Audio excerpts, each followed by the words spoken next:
Title: Whispers in the Dust. Genre: crime drama. Setting: a rural town in northern Nigeria.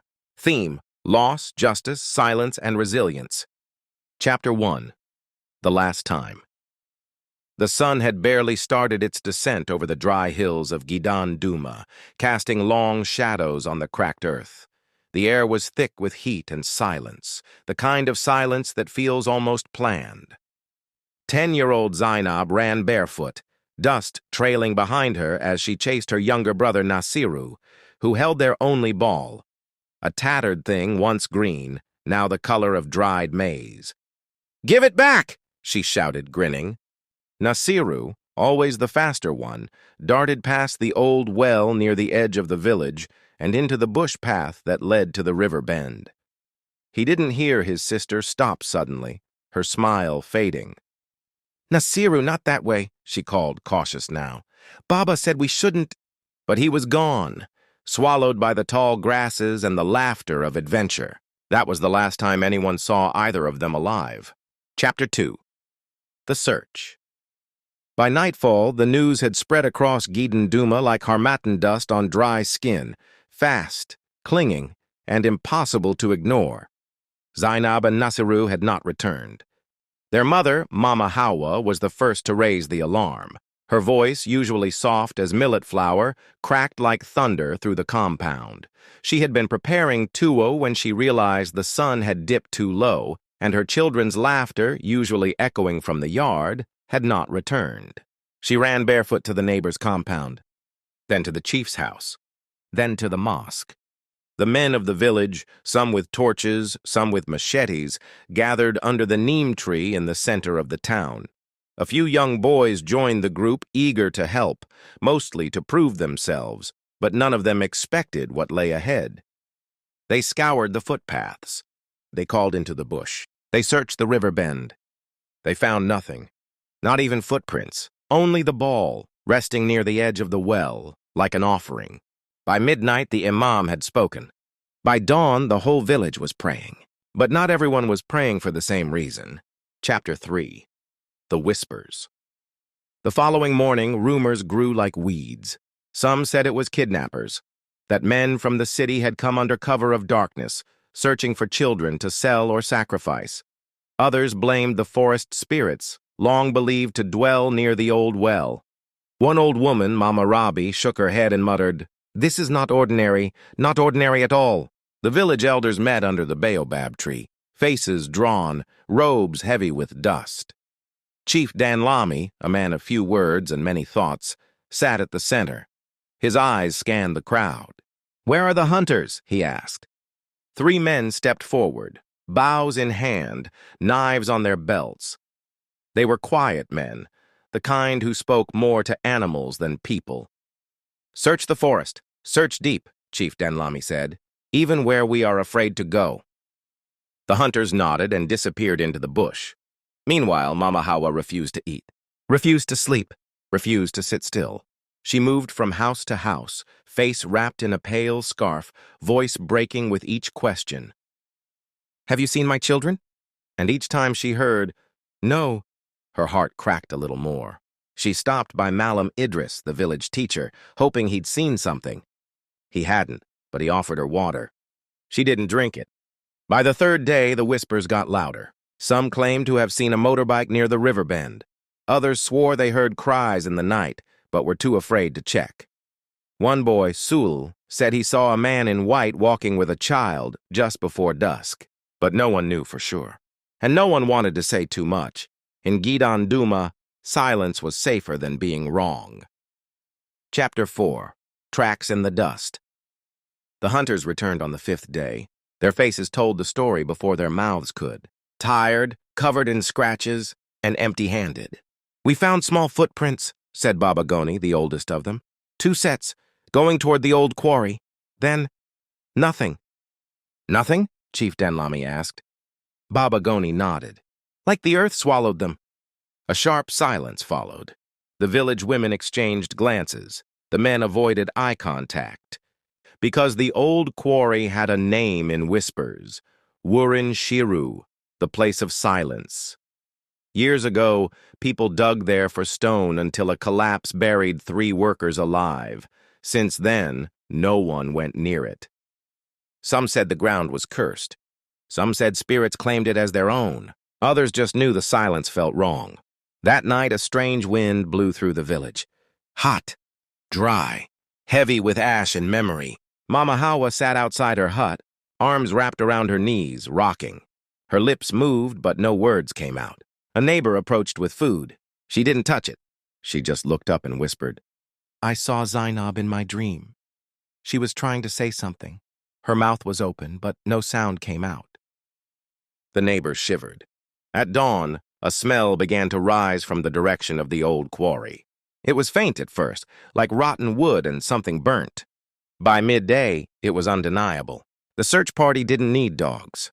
They didn't need trackers. They followed the scent. And what they found, just beyond the tall grass near a cluster of stones, made grown men weep. 2 small bodies, wrapped in a sack, buried shallow. The sack was soaked through with blood and something blacker than blood. Zainab's face was frozen in a scream. Nasiru's eyes were closed. The chief fell to his knees. And in the village, a cry rose that hadn't been heard in a generation. Chapter 5, The Blood That Speaks. The village was no longer quiet. Grief made noise, rage made fire. They buried Zainab and Nasiru that same evening. The imam's voice trembled as he recited the prayers. Mama Hawa had to be held up by 3 women. She didn't cry. Her eyes had gone dry, like a well dug too deep. After the burial, Chief Danlami called a meeting. "This is not a matter for whispers," he said. "This is murder of our own children." The elders nodded, faces tight, hearts heavy. "Someone in this village knows what happened," the chief said, "and I swear by this land and we will find them." That night, Malam Idris, the schoolteacher, sat in his small house staring at his wall. He hadn't eaten. His hands trembled. He remembered something. 2 weeks ago, he saw a man he didn't recognize. Dark glasses, leather bag, asking about the children. At the time, he thought the man was from a government agency or an NGO. Now, he wasn't sure. He got up, found a torch, and headed toward the chief's house. But someone was already waiting outside his door, a shadow, still watching. Malam Idris froze. The figure stepped forward, just enough for the teacher to see his face. It was Garba, the butcher. "Evening, Malam," Garba said. "Late walk?" Malam Idris nodded slowly. "Couldn't sleep." Garba smiled, too wide. "Of course, none of us can." He walked away without another word. Malam Idris didn't go to the chief that night. The next morning, a bag was found at the edge of the market, half buried behind a pile of broken crates. Inside it were a pair of gloves, a rusted knife, and a child's sandal, one that matched Nasiru's foot exactly. The people gathered in anger. Something was unraveling, something dark. Chief Danlami raised his hand to calm them, but the wind had already shifted. Justice was coming, and someone was about to break. Chapter 6, The Butcher's Knife.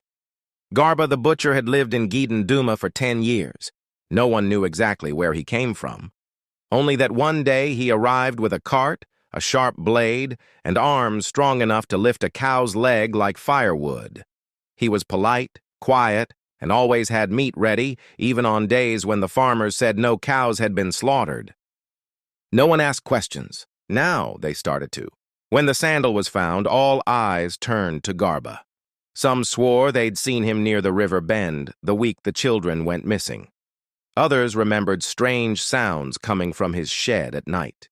Chief Danlami sent for him, but Garba didn't come. He was gone. His shed was locked, his cart missing, and his compound looked like it hadn't been slept in.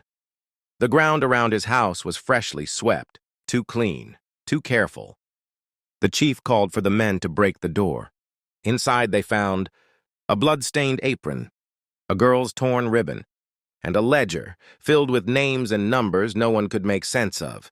At the back of the book, scribbled in red ink, was a symbol, a strange spiral with an eye in the center. Malam Idris stared at it and dropped the book. "I've seen this before," he whispered. It's not just him."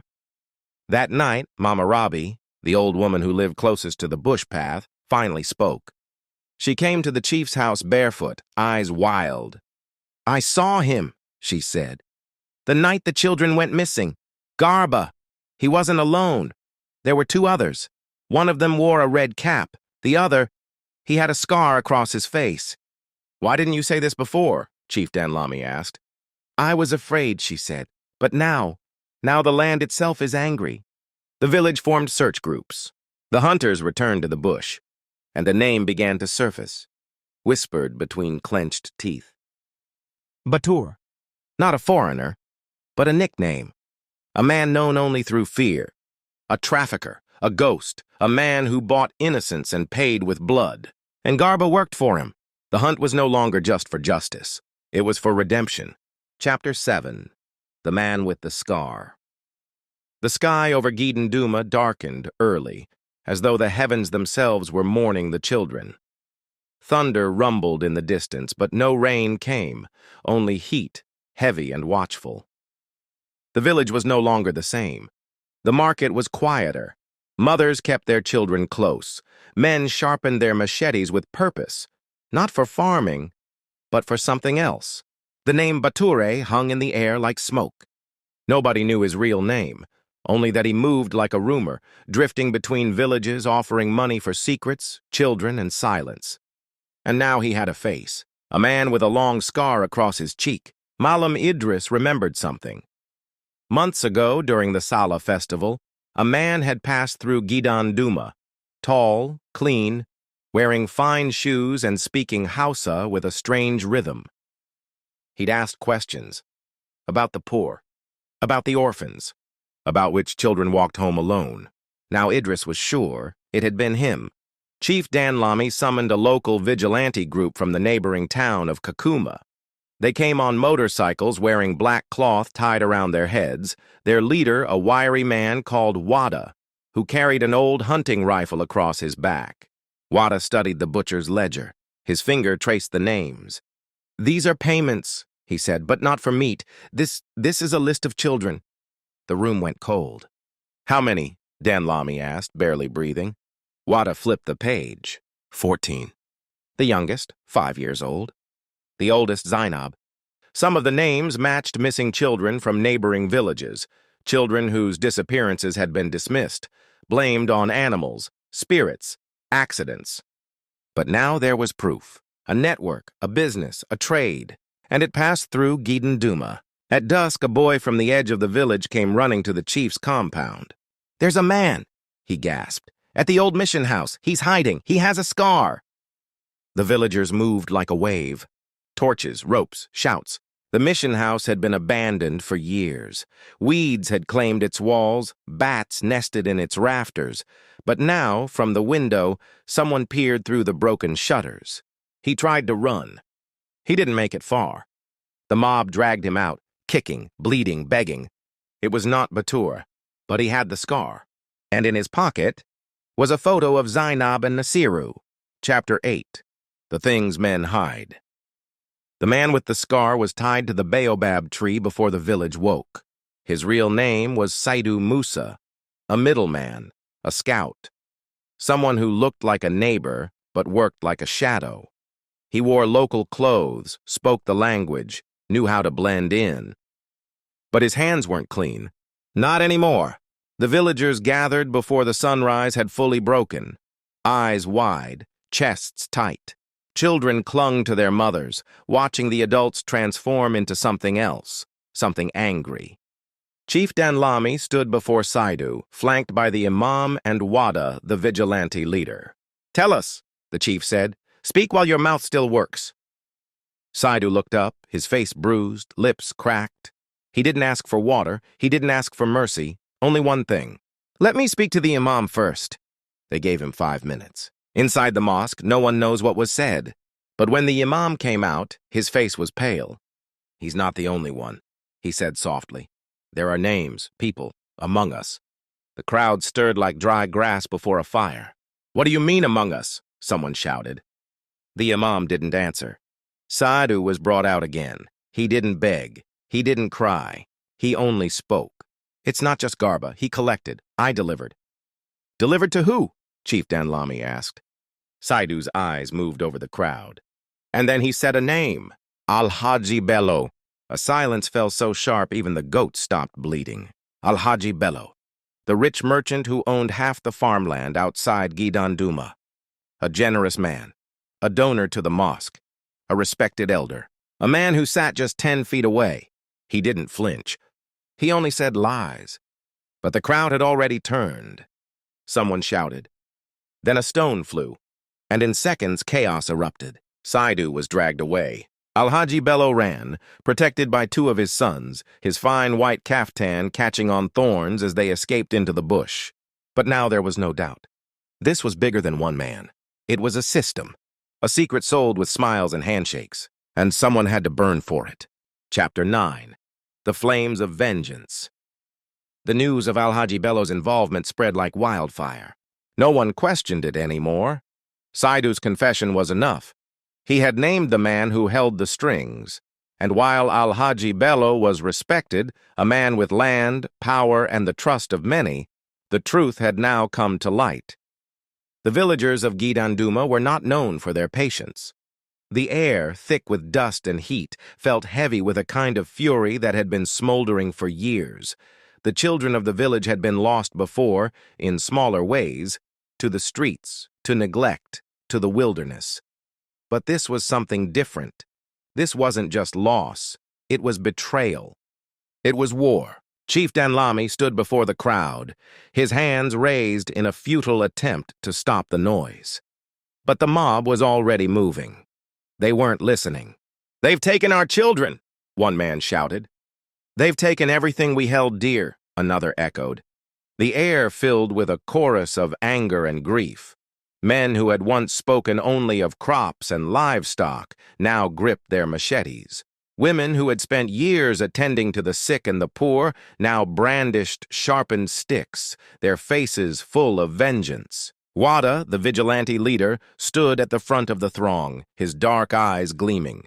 His hands shook, but not with fear, with rage.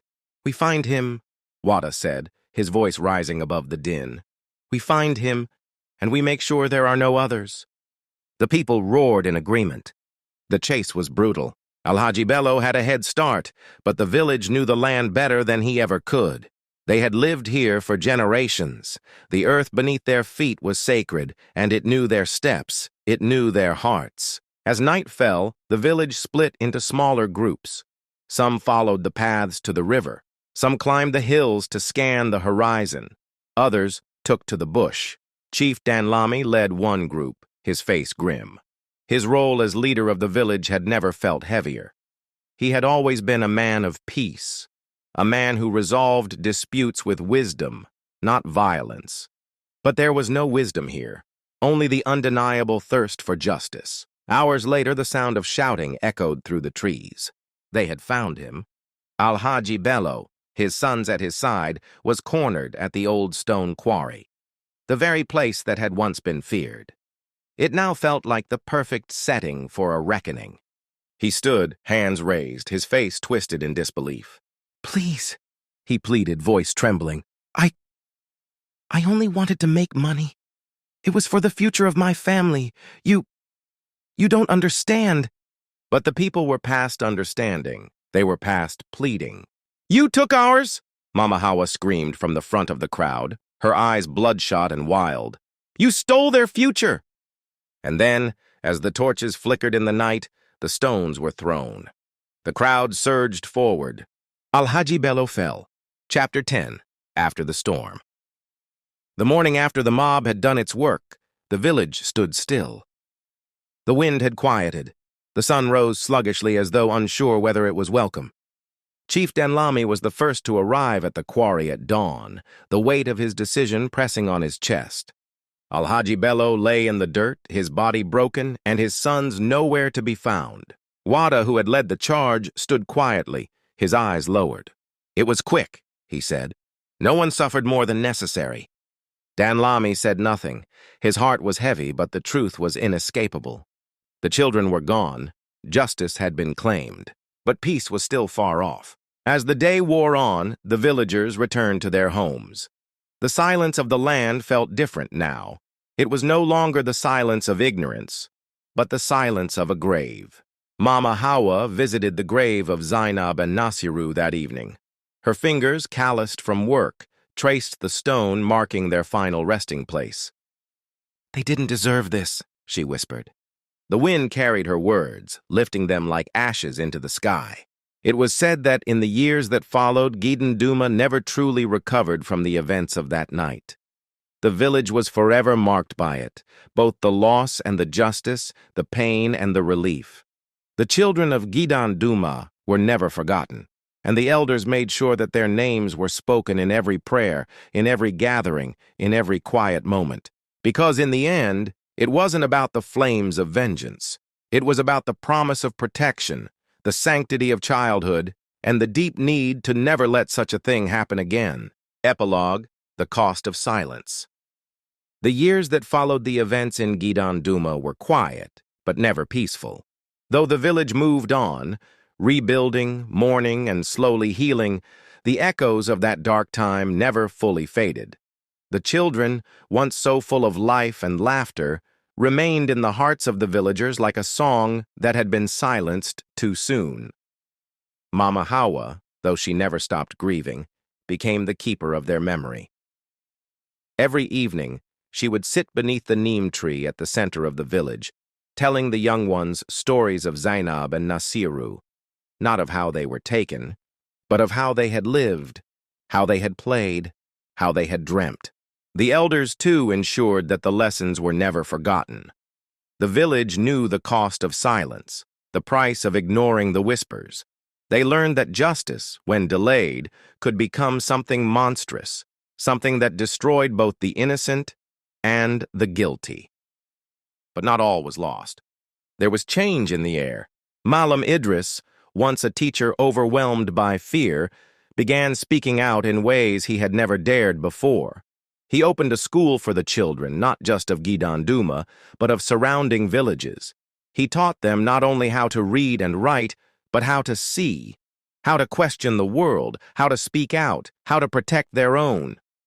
Chief Dan Lamy, too, found his voice again. He became a leader of action, not just of words. His decision to send for help had been the turning point, the moment the village had realized it could no longer stand idle. He didn't just lead the village, he led the movement to create a safe place for the children of the region and to ensure that no more would ever disappear into the night. In Kakuma, the neighboring town, the vigilante group Wada led continued their work, but now with a clearer mission. They expanded their reach, teaching others how to fight against the darkness that hid in plain sight. Their efforts spread to other villages, and together they began to build a network of defense and accountability. But still there were reminders. On the anniversary of Zainab and Nasiru's death, the village would gather at the cemetery. They would light a single candle for each child that had ever been lost. It was a simple gesture, but one that meant more than words could express.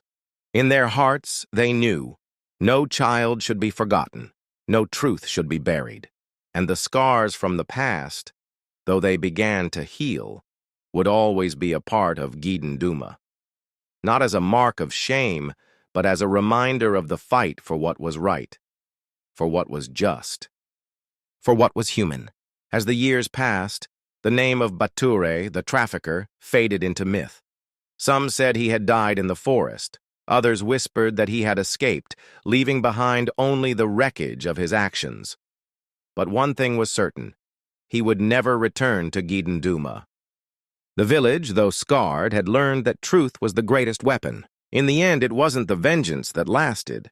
It was the resilience, the strength to stand in the face of tragedy, to rebuild, to rise, and to ensure that the next generation would never face the same horror. And as Mama Hawa sat beneath the neem tree one last time, her heart still heavy but filled with a quiet peace, she whispered, "Zainab, Nasiru, I will keep you with me, always, in the stories, in the songs, in the future we've built for others." And somewhere, on the wind, it seemed the children whispered back, their voices still alive in the hearts of those who had loved them. The end.